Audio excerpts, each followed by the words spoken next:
bit suspect, a little bit too easy for Huddersfield to get on the score sheet. They scored 2 good goals themselves, and unfortunately come away losing the game. Unfortunately. Full time then here at the Acu Stadium. After 90 minutes, Huddersfield 2, Leicester 2. After penalties, Huddersfield 3, Leicester 2. Thank you to John Dunn there for his commentary. Jerry will stay with us for our post-match reaction with me, Dan Bates. Ewan Roberts, who played for both Huddersfield and Leicester, of course. Matt Elliott is here in the studio for Matchday Live as we assess Leicester. Sadly, going out of the Carabao Cup at the first stage. I guess, though, it means, focus is on the league then until January, certainly, when the FA Cup starts. But really, there is disappointment there, man. I think that there has to be. I think you lose on penalties in any game. It's a bit of a bitter pill to swallow. We can talk about the penalties in a moment, but the whole 90 minutes to draw 2-2, will Leicester be disappointed? Well, yeah, of course, yeah. I mean, you're aware before the game, aren't you? You've got to get the job done in 90 minutes plus injury time. You're not afforded the luxury of, maybe putting your bigger name players on in the latter stages to have a big impact in extra time. So, I thought they did have an influence when he made the changes, but he set the team up from the off. And I think he would have thought that team had enough to go and win the game itself. In an ideal world, he wouldn't have had to introduce the likes of Kanouse and Mavididi and Winks, with the pressure to have that impact. Maybe we'll just give him 20 minutes run out. But no, it was disappointing, isn't it? To lose any game, really, in whatever manner. Especially when you've led the game twice. I think, yeah, exactly, yeah. Getting there, and Leicester had the upper hand, really, and they were in a good position, and you could see they were the better footballing side, really. But I just feel fair play. They hung in there. They were, up for the challenge from the off, and you knew that was going to happen. So you have to be prepared for that. But yeah, to have the lead twice and relinquish it is disappointing, because Huddersfield, like I said, they did battle away, but they still should be able to see them off in those instances. I thought the second half was better than the first half from Leicester. Yeah. I mean, 2 completely different goals, 2 magnificent goals.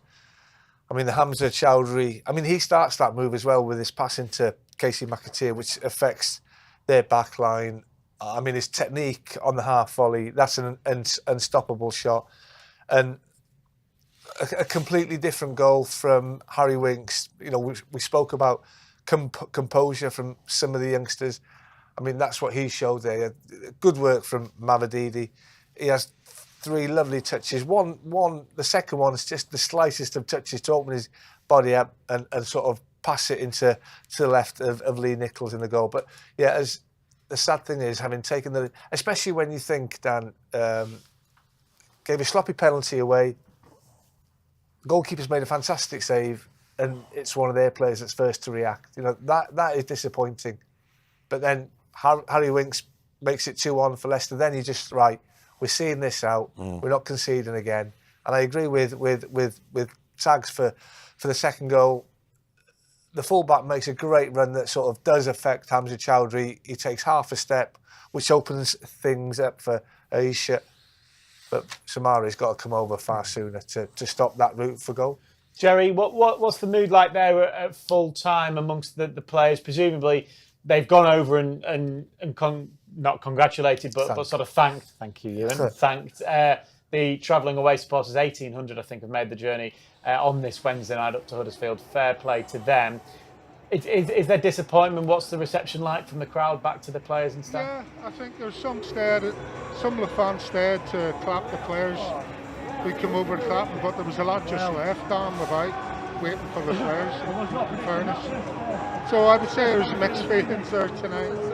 And I thought Leicester were the better team on the pitch, but they just didn't finish the job. It's pure and simple as that. Sometimes it happens. But I mean, they said they shot themselves in the foot, and then again you analyse and look back at the 2 goals. little bit of naivety, which is strange from Hamza for the penalty. And then a 17-year-old kid's the first react. You've got a pitch full of experience, bros. And you're thinking, as you're defending a penalty, I know you can't defend it, it's only the keeper can really defend it. But you've got to be thinking he's going to save this and I've got to be the first to react. That's what Voss was thinking. The keeper saves that, I'm on my back no matter what. Unfortunately, the Leicester players who were on the edge of the box didn't think like that. But that is the attitude you've got to take when the opposition have a penalty. You've got to make sure that you're first to it. And unfortunately, it worked. Yeah, just a final point then from you, Jerry. I said it at the start when John handed over to us that I guess Leicester now can just concentrate on the league, can't they, until January when the FA Cup starts? Yeah, no, absolutely. I mean, the manager, I don't think obviously he'll be disheartened with the way the goals were conceded, but as far as some of the play was concerned, they had lots of final third entries. There's a question mark over, making those opportunities and those chances, sticking them away and making the gap bigger than what it was. But there was some decent football there tonight. Lovely. Thank you very much, Jerry. Safe travels home to you this evening. Thank you for your company tonight. He makes a good point, I think, there, Jerry, doesn't he, Matt? That he says there was some good stuff. There was also some not so good stuff, as we talked about at half-time. Usually the case. But there's not... I don't think there should be any Leicester fan leaving there tonight thinking, oh dear. No. Really, it's not. No, I think Leicester have let an opportunity slip, basically, haven't they, there? Could have and should have finished the job off and found themselves into the next round. And I think there was an element of them thinking it was going to happen. I don't want to say they were going through the motions, not at all, but they were the more dominant side. And they looked likely to win it eventually in the outcome. Even the penalties, I fancied them in the penalties with Stolarczyk in goal.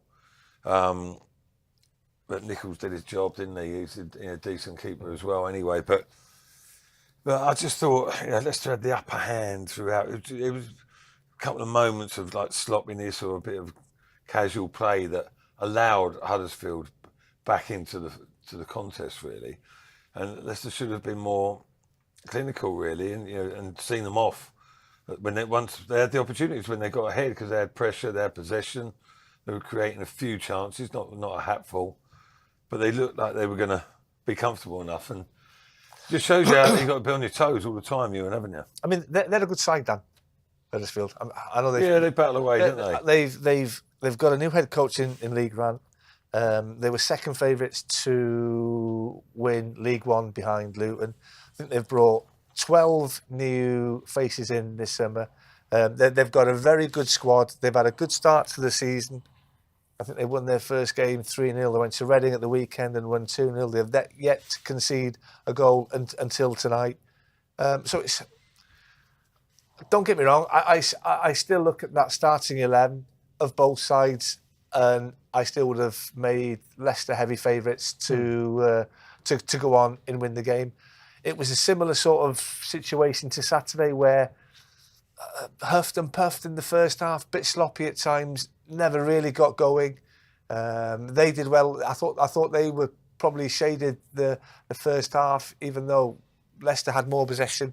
But then when the changes are made and the likes of Winks and Mavadini come on, even though I thought Monga was outstanding in the first half, I thought Leicester were the better side in that second half. It's just... And you think, given the lead away twice, and it's not because of young, naive play from the youngsters, it's sort of the older pros that have not done their jobs properly. I guess on the flip side, in a way of that, Matt, though, you think, how experienced Hamza is, he will learn from that. But actually, you probably won't see a mistake like that in a championship game. Do you know what I'm trying to say there? That it's that was quite an individual thing that happened there, and you'd think hopefully once the season gets into full flow, that was the first minutes Hamza had this season, really, that you might not then see. Yeah, it's hard to say. It's good play by the winger, to be fair. Yeah, no, he's been clever. He's been really clever, because I think everybody in the stadium thought he's going to go down that left-hand side and he's going to put the ball across. And he's checked back ever so well. Yeah. And by then, Hamza's tried to sort of read what he's going to do. He's committed himself. He's gone through him. He's brought him down. I mean, after saying that, could have had 2 penalties given against us in the first half in similar situations. Yeah, it happens. It happens. You know, it was an honest mistake from Hamza. He's trying to stop that cross. As a former centre forward, I'd like to give the forward player the credit for a good bit of play. Yeah, I think Hamza's taken a little bit of a gamble with that challenge, but he is better than most at that lunging challenge. But it's always a risk, especially in the area. I mean, there's many a time where you see Hamza going in, you go, oh no, and he comes out with the ball, and you're like, well played. He gets a round of applause. When it doesn't happen, that's the outcome. So it is a bit of a risk. But you're right. It's ever such a good turn because Hamza thinks he sort of spread. It wasn't a 2-footed challenge, but both legs were involved in the challenge, shall we say?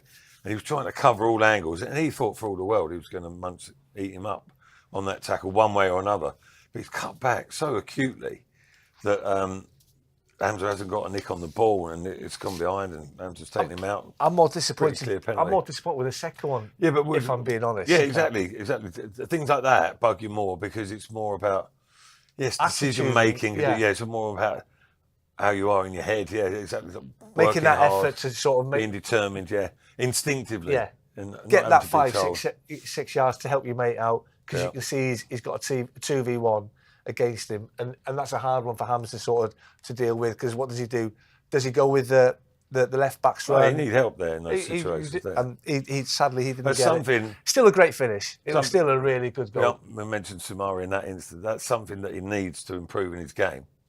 I'm not saying it's laziness, but it's about recognition and getting down and closing the inside. It's a big part of midfield play.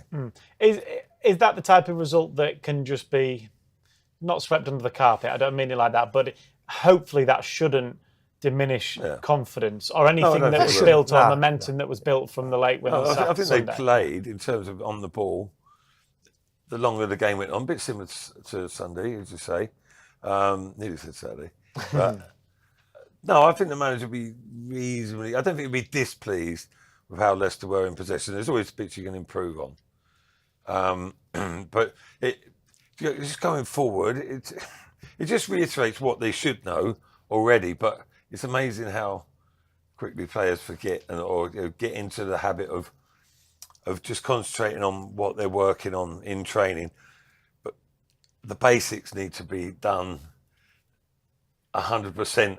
I mean, we haven't lost the game in 90 minutes. Yeah. You know, we've lost the game on penalties. But you can play well and lose it over minor things. I think he'll have learned quite a lot about some of the youngsters that were given an opportunity, and maybe they're not quite right yet.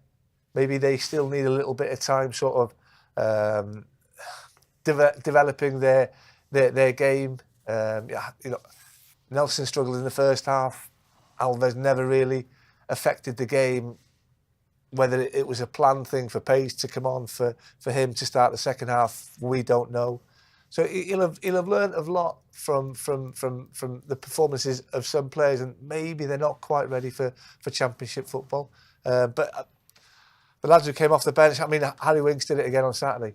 He did it on Sunday even. I'm getting Matty's brain freeze. He came off the bench on Sunday and sort of transformed the game. There was a difference when the main players, for want of a better phrase, came on. Mavididi, Kanous, Winks.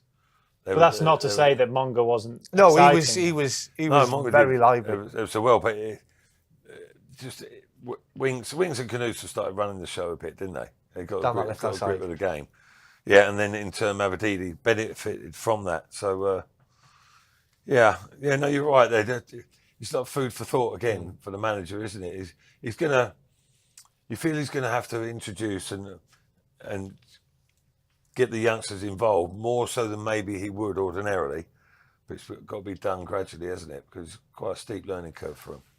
Will he have learned something tonight, Marty Cifuentes? Do you think about some of the players, about the squad itself? Or is it again a case of, okay, we've lost a game on penalties. That can happen. You can lose a game on penalties to a National League side, whatever it might be.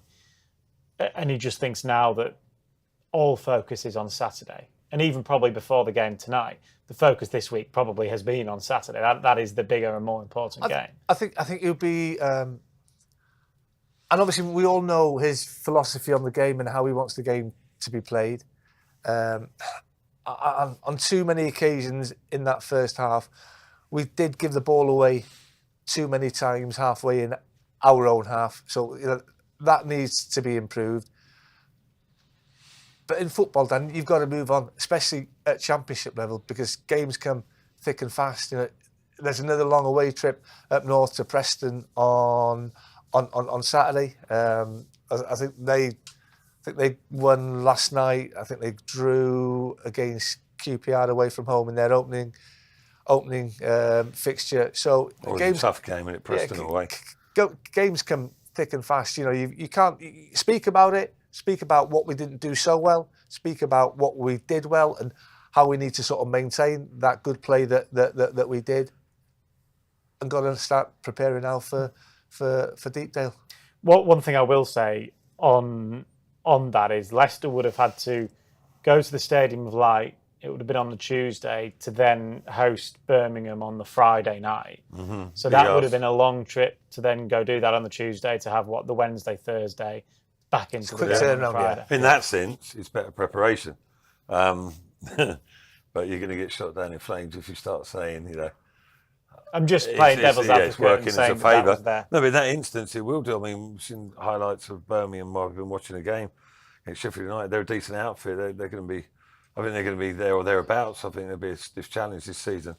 As with a lot of teams for Leicester, really. So in that sense, in the grander scheme of things, going out of this cup that early is not the worst thing in the world. But you don't want to... I know it's early days, right? Use a defeat as a benefit there. There's 45 games of Championship football to go. The main objective this season is to win promotion.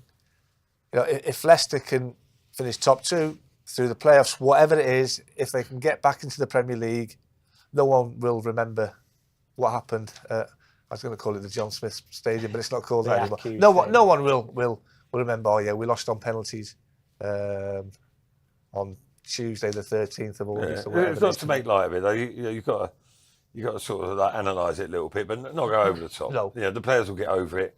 Come the weekend, it'll be like a different setup, different starting lineup. But it's just a little reminder to focus on the basics and make sure keep those good habits. Details of the game are done as well as wanting to play this nice football. You've still got to get the basics right. Yep, we'll be looking ahead then to that game on Saturday, as will the rest of the squad. Of course, that is a game just like tonight that you can follow with us on Fox's Hub and on Matchday Live. For some people, the game will be available to watch, though. So certainly, those of you in international audiences, you can look for your international seasonal game pass. They are available, still an early bird offer for those. Listen Live passes are available for absolutely everybody, of course. That will do you for the season, that £45. That means you'll be able to listen to every single kick of every single game throughout this campaign. Matchday Live will start from 2:30. It's the first Saturday, 3 o'clock of the season. There's not actually a huge amount of those in the first couple of months for Leicester, so enjoy them while they're here. The Saturday, 3 o'clock. Preston against Leicester City. Join us here from the studio at King Power Stadium from 2:30 if you're not travelling up to Deepdale, that is, of course. Well, big thank you to Jerry and John on commentary duty tonight, to Matt and Ewan for their company with us here in the studio. And what's been overall a disappointing evening, a defeat on penalties for Leicester. They are out of the Carabao Cup, but all attention now turns to the league, of course, and now turns to Saturday and that game with Preston. Thank you to everybody who has tuned in as well this evening. Hope you have a lovely rest of the week, and we'll see you all again on Saturday. Good night.